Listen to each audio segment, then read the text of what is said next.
بسم اللہ الرحمن الرحیم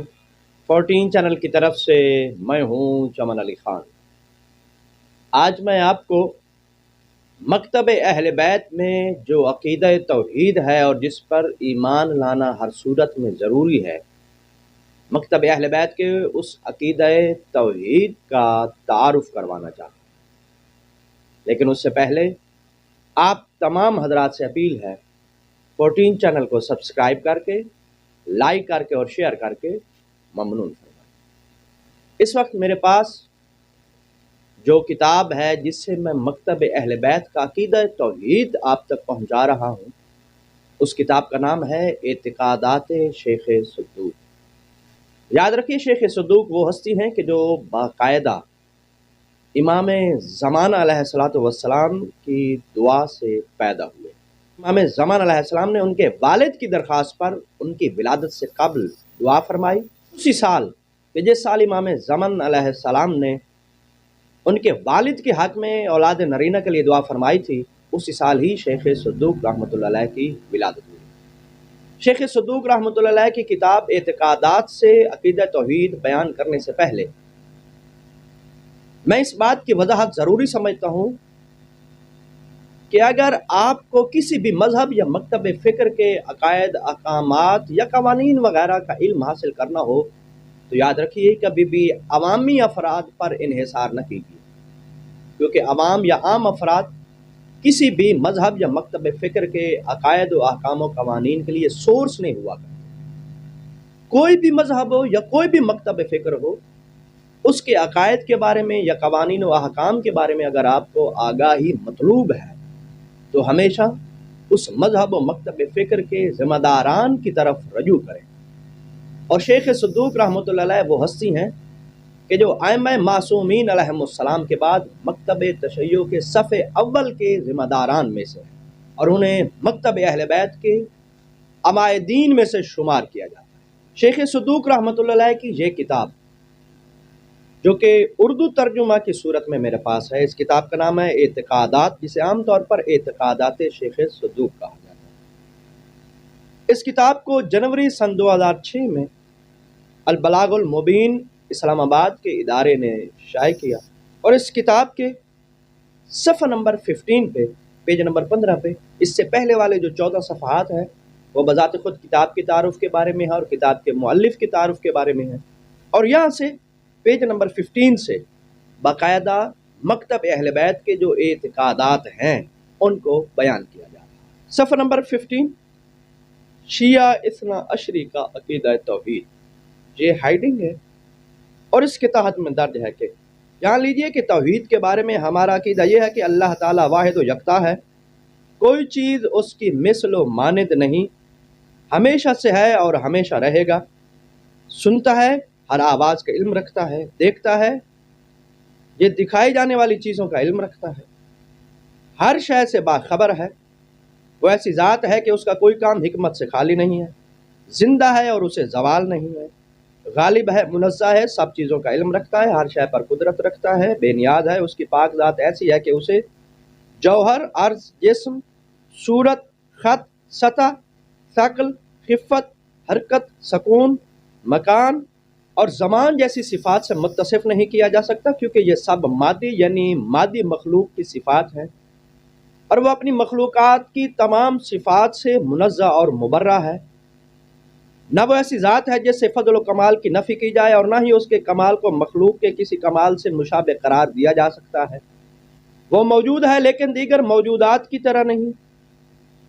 وہ یکتا ہے، بے نیاز ہے، نہ اس سے کوئی پیدا ہوا کہ جسے وارث بنایا جائے، اور نہ وہ خود کسی سے پیدا ہوا کہ اس کی صفات یا ذات میں شریک قرار پائے۔ اس کا کوئی ہمسر نہیں، اس کی کوئی نظیر نہیں ہے، کوئی ضد نہیں ہے، کوئی شبیہ نہیں ہے، کوئی شریک حیات نہیں ہے، کوئی مثل و نظیر نہیں ہے، اور نہ ہی اس کا کوئی مشیر کار ہے، اور وہ ایسا لطیف و خبیر ہے کہ آنکھیں اسے دیکھ نہیں سکتی، وہ آنکھوں کے حال سے باخبر ہے، انسانی وہم و خیال اس کا احاطہ نہیں کر سکتے، البتہ وہ انسانی وہم و خیال کا احاطہ رکھتا ہے، اسے اونگ آتی ہے نہ نیند، ہر شے کا خالق وہی ہے، اس کے سوا کوئی معبود نہیں، خلق اور حکمرانی کرنا اسی کا حق ہے، بابرکت ہے وہ ذات جو تمام جہانوں کا رب ہے، جو اللہ تعالیٰ کو مخلوق جیسا سمجھے وہ مشرک ہے، اور جو شخص توحید کے باب میں سابق ذکر عقیدے کے علاوہ کسی عقیدے کو شیعوں کی طرف منسوب کرے وہ جھوٹا ہے۔ ہر وہ حدیث جو کتاب خدا کے مطابق نہ ہو وہ باطل ہے، اور اگر اس قسم کی حدیث ہمارے علماء کی کتابوں میں پائی جائے تو وہ مدلس ہوگی۔ جن روایات سے جاہلوں کو یہ خیال ہوتا ہے کہ ان میں خدا کو مخلوق سے تشبیہ دی گئی ہے تو ان کے معنی بھی وہی مراد لیے جائیں گے جو اس قسم کی قرآنی آیات کے سلسلے میں لیے جاتے ہیں۔ چنانچہ آیت قرآنی ہے کل شیء ہالک الا وجہہ، ہر چیز فنا ہونے والی ہے سوائے اس کی ذات کے۔ اس آیت میں وجہ سے مراد دین اسلام ہے جس سے اللہ تعالیٰ تک رسائی حاصل ہوتی ہے اور خدا کی طرف توجہ کی جاتی ہے۔ اسی طرح ایک اور آیت شریفہ ہے یوم یکشف عن ساق ویدعون الی السجود فلا یستطیعون، جس دن مشکل ترین لمحہ آئے گا اور انہیں سجدے کے لیے بلایا جائے گا تو یہ لوگ سجدہ نہ کر سکیں گے۔ اگر یہاں کشف ساق سے مراد پنڈلی کھولنا مراد لیا جائے جیسے کہ عامہ کا نظریہ ہے تو اللہ کی نسبت تشبیہ اور جسم کے باطل عقیدے کا تسلیم و اقرار لازم آئے گا۔ پس کشف ساق سے مراد قیامت کے ہولناک شدت اور سختی کا نمایاں ہونا ہے۔ ایک اور مقام پر قرآن مجید میں آتا ہے وَنَفَخْتُ فِيهِ مِنْ رُوحِي، اور اس میں اپنی روح پھونک دی، یعنی حضرت آدم علیہ السلام اور حضرت عیسیٰ علیہ السلام کے بدن میں روح ڈال دی ہے۔ اور اللہ تعالیٰ کا یہ فرمانا روحی، میری روح، بالکل اسی طرح ہے جیسے خود اللہ تعالیٰ نے دیگر موارد میں فرمایا ہے بیتی، میرا گھر، عبدی، میرا بندہ، جنتی، میری جنت، ناری، میری دوزخ، سمائی، میرا آسمان، اور ارضی، میری زمین، یعنی یہاں روحی سے مراد میری مخلوق ہے۔ اور قرآن میں ہے بل یدہ مبسوطتان، اللہ کے تو دونوں ہاتھ کھلے ہیں۔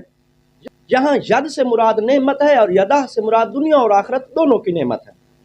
ایک اور مقام پر فرمایا والسماء بنیناہا بعید، اور آسمان کو ہم نے اپنی قوت سے بنایا۔ عید ید ہاتھ کی جمع ہے جس سے مراد اللہ کی قوت و طاقت ہے۔ اس مطلب کی تائید اس آیت سے بھی ہوتی ہے وَاذْكُرْ عَبْدَنَا داؤد العید، اور ان سے ہمارے بندے داؤد کا قصہ بیان کیجئے جو طاقت کے مالک تھے، یعنی صاحب قوت ہے۔ ایک اور مقام پر ابلیس کو خطاب کرتے ہوئے فرمایا قال یا ابلیس ما منعک ان تسجد لما خلقت بیدی، فرمایا ابلیس جسے میں نے اپنے دونوں ہاتھوں سے بنایا اسے سجدہ کرنے سے تجھے کس چیز نے روکا۔ ایک اور جگہ پر فرمایا والارض جميعا قبضته یوم القیامہ، اور قیامت کے دن پوری زمین اس کے قبضہ قدرت میں ہوگی۔ نیز فرمایا والسماوات مطویات بیمینہ، اور آسمان اس کے دست قدرت میں لپٹے ہوئے ہوں گے۔ نیز فرمایا وجاء ربک والملک صفا صفا، اور آپ کا پروردگار یعنی حکم پروردگار حاضر ہوگا اور فرشتے صف در صف ہوں گے۔ جاء ربک، جہاں خدا کے آنے سے مراد امر خدا کا آنا ہے، یعنی تمہارے پروردگار کا حکم آئے گا۔ اور فرمایا کلا انہم عن ربہم یومئذ لمحجوبون، ہرگز نہیں اس روز یہ لوگ یقیناً اپنے رب سے اوٹ میں ہوں گے، یعنی رب کی رحمت سے اوٹ میں ہوں گے۔ اور فرمایا هل ينظرون الا ان ياتيهم الله في ظلال من الغمام، کیا یہ لوگ منتظر ہیں کہ خود اللہ بادلوں کے سائبان میں ان کے پاس آئے؟ جہاں خدا کے آنے سے مراد عذاب خدا کا آنا ہے۔ اور فرمایا وجوہ یومئذ ناظرۃ الی ربہا ناظرہ، بہت سے چہرے اس روز شاداب ہوں گے، وہ اپنے رب کی رحمت کی طرف دیکھ رہے ہوں گے، یعنی اپنے رب کے اجر و ثواب کے انتظار میں ہوں گے۔ اور قرآن میں ہے وَمَن يَحْلِلْ عَلَيْهِ غَضَبِي فَقَدْ هَوَىٰ، اور جس پر میرا غضب نازل ہوا باتحقیق وہ ہلاک ہو گیا۔ غضب الہی سے مراد عذاب اور رضا الہی سے مراد اس کا ثواب ہے۔ قرآن کریم میں ایک اور مقام پر آیا ہے تعلم ما فی نفسی